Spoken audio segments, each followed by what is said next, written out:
सभी शिक्षक साथियों को नमस्कार। बहुत बहुत स्वागत है आपका मेरी यूट्यूब चैनल पे। तो आज हम बात करने वाले हैं फिर से कुछ नई अपडेट्स के बारे में।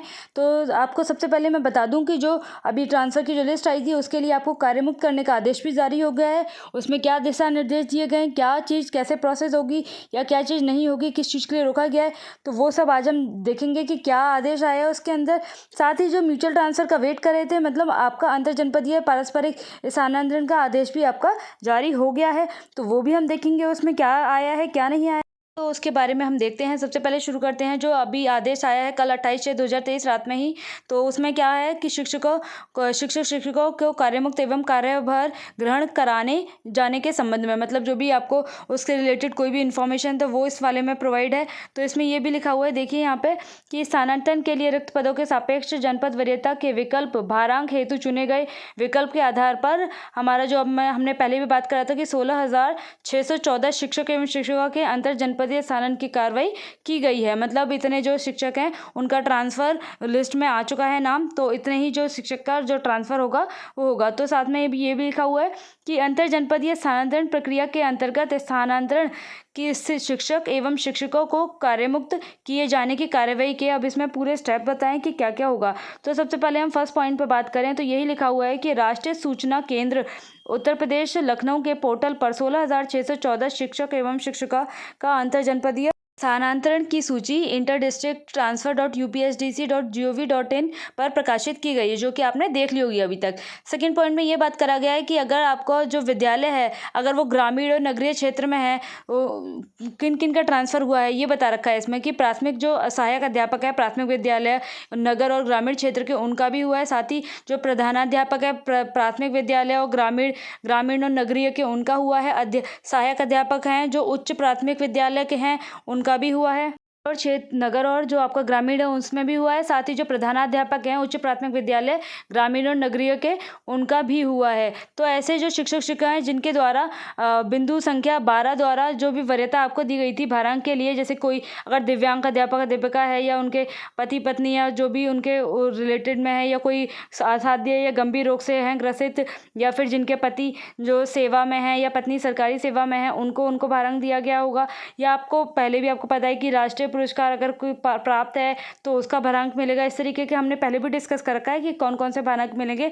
तो उसी के आधार पर यह बताया गया कि मानव क्षमता पोर्टल पर इन्हीं अभिलेखों को सत्यापित करते हुए उन्हें तत्काल कार्यमुक्त करने का कार्रवाई की जाए। अब देखते हैं थर्ड पॉइंट में क्या बोल रखा है कि अंतर जनपदीय स्थानांतरण ग्रामीण सेवा संवर्ग के ग्रामीण, मतलब जो अगर आपका स्कूल ग्रामीण में है तो आपको जो स्कूल मिलेगा आगे वो ग्रामीण सेवा वाला ही मिलेगा, और अगर नगर सेवा में है तो आपको उसमें जो जॉब मिलेगी आगे जो स्कूल मिलेगा वो भी आपका नगर सेवा वाला ही होगा। ये नहीं कि नगर से आप ग्रामीण कर लें और ग्रामीण से आप नगर कर लें, उल्टा नहीं होगा। साथ ही ये भी बोल रखा है कि शिक्षक एवं शिक्षिका के संवर्ग पदनाम में अगर त्रुटि पाई जाती है, अगर आपके पदनाम में कोई त्रुटि पाई जाती है, आपने जैसे आप सहायक अध्यापक हैं तो आपने एचएम दिखाया, एचएम में तो आपने सहायक अध्यापक दिखा दिया है, इस तरीके से अगर पदनाम में कोई त्रुटि पाई जाती है तो आपको कार्यमुक्त नहीं किया जाएगा। अगले बिंदु की बात करें तो इसमें यह बोल रखा है कि जिला बेसिक शिक्षा अधिकारी कार्यालय में कार्यभार ग्रहण करने वाले शिक्षक एवं शिक्षिका को उनकी मौलिक नियुक्ति तिथि के आधार पर पंजिका में जो आपका कार्यभार ग्रहण कराते हुए उनका नाम अंकित किया जाएगा। मतलब जो भी आपकी मौलिक नियुक्ति तिथि होगी उसी के हिसाब के जो आपका नाम होगा वो अंकित किया जाएगा लिस्ट में। फिर इसमें नेक्स्ट पॉइंट में हम बात कर लें क्या है, देखते हैं। जो प्रोन्नति पद पर कार्यरत शिक्षक एवं शिक्षिका के स्थानांतरित जनपद में बैच की पदोन्नति वर्ष मौलिक नियुक्ति तिथि के आधार पर उनको कार्यमुक्त करने की कार्रवाई की जाएगी। नेक्स्ट पॉइंट में भी यही बता रखा है कि अगर आपके जो भी अपने नियम 21 के अनुसार अगर देखा जाए तो स्थानीय क्षेत्र से दूसरे स्थानीय क्षेत्र में स्थानांतरित कर दिया गया हो, या फिर ज्येष्ठता में उनका जो नाम है वो स्थानांतरण का आदेश जारी किए जाने एवं दिनांक उस स्थानीय क्षेत्र में जिसमें उनका जो स्थानांतरण किया गया है उसमें संबंधित जो भी आपका वर्ग और श्रेणी में अध्यापक की सूची में सबसे नीचे रखा जाएगा।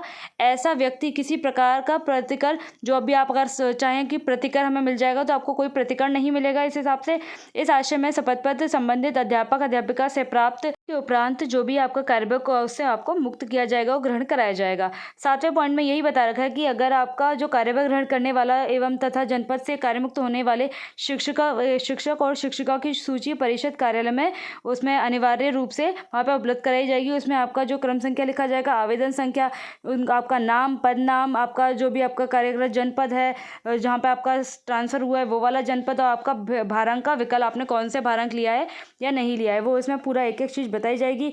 नेक्स्ट पॉइंट में यही बता रखा है कि शासन आदेश 26/2023 के बिंदु संख्या 12 के क्रम के अनुसार ऐसे शिक्षक शिक्षिका जिनका वरीयता अंक असाध्य एवं गंभीर रूप से अगर है, या फिर पति पत्नी है, या दिव्यांग है, एकल अभिभावक है, या सरकारी सेवा में है, या फिर कोई पुरस्कार मिला हुआ है राज्य या फिर आपका राष्ट्रीय, उनके आधार पर अगर स्थानांतरण हुआ है तो उनको कार्यमुक्त करने के संबंध में प्रत्येक के आदेश निर्देशित किए जाएंगे। उनको भी एक अलग से निर्देश आएंगे, कुछ आगे ऐसा बोला जा रहा है। साथ ही ये अगले पॉइंट में ये बता रखा है कि जिला बेसिक शिक्षा अधिकारी यह सुनिश्चित करें कि जो भी अपात्र शिक्षक एवं शिक्षिका हैं वो किसी भी दशा में कार्यमुक्त ना किया जाए। मतलब अगर कोई फर्जी तरीके से कुछ गलत दिखाया है, गलत इन्फॉर्मेशन दी गई है, तो ऐसे शिक्षकों को कार्यमुक्त नहीं किया जाएगा। ऐसे शिक्षक द्वारा अगर गलत आपने तथ्य प्रस्तुत करे हैं तो उनका स्थानांतरण लिया गया है, तो जो उनका स्थानांतरण स्वतः निरस्त माना जाएगा और उनके विरुद्ध भी कोई ना कोई अवश्य नियमानुसार कार्रवाई होगी। नेक्स्ट पॉइंट में ये बोल रखा है कि अंतर जनपदीय स्थानांतरण प्रक्रिया के अंतर्गत स्थानांतरित शिक्षक एवं शिक्षिका को कार्यमुक्त करने की कार्यवाही सीमित के जिला बेसिक शिक्षा अधिकारी द्वारा की जाएगी।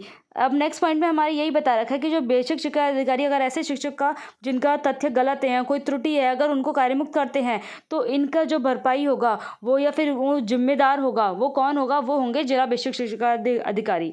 ठीक है, तो इसी तरह से ये सारा पूरा हमें बता रखा था इस लेटर में। साथ ही अब हम बात करते हैं नेक्स्ट जो हमारा आया है अंतर जनपदीय पारस्परिक, मतलब आपका जो म्यूचुअल ट्रांसफर जो लेटर आया है उसमें देखते हैं। ये भी देखिए कल ही आया है रात में ही। इसमें भी लिखा हुआ है कि प्राथमिक एवं उच्च प्राथमिक विद्यालयों में कार्यरत शिक्षक एवं शिक्षिका का अंतर जनपदीय पारस्परिक मतलब म्यूचुअल ट्रांसफर जो आपका होगा उसके संबंध में इसमें बताया गया है। साथ में इसमें ये भी बोला हुआ है, ये देखिए कि शैक्षिक सत्र 2023-24 के बेसिक शिक्षा परिषद के अधीन संचालित विद्यालयों में कार्यरत शिक्षक एवं शिक्षिका के अंतर जनपदीय एवं पारस्परिक स्थानांतरण की कार्रवाई राष्ट्रीय सूचना विज्ञान केंद्र द्वारा विकसित पोर्टल के माध्यम से किए जाने के निर्देश दिए गए हैं। अब इसमें यही बताया कि इस संबंध में जो राष्ट्रीय सूचना विज्ञान केंद्र उत्तर प्रदेश लखनऊ द्वारा अंतर जनपदीय पारस्परिक जो स्थानांतरण पोर्टल है उसका जो वेबसाइट दे रखी है interdistrict.upsdc.gov.in पर लाइव किए जाने की कार्रवाई की जा रही है। मतलब वो भी आपका पूरा जो प्रोसेस है आगे वो बढ़ाने की प्रोसेस की जा रही है।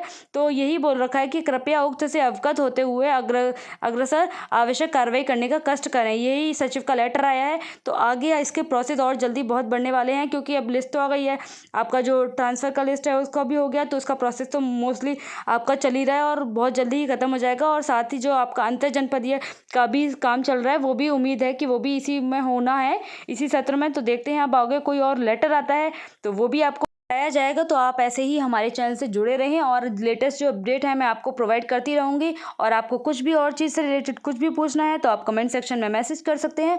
मैं आपके सब लोगों के एक एक मैसेज देखती हूँ। तो अगर वीडियो आपको अच्छी लगे तो इसको लाइक और सब्सक्राइब ज़रूर करना। धन्यवाद।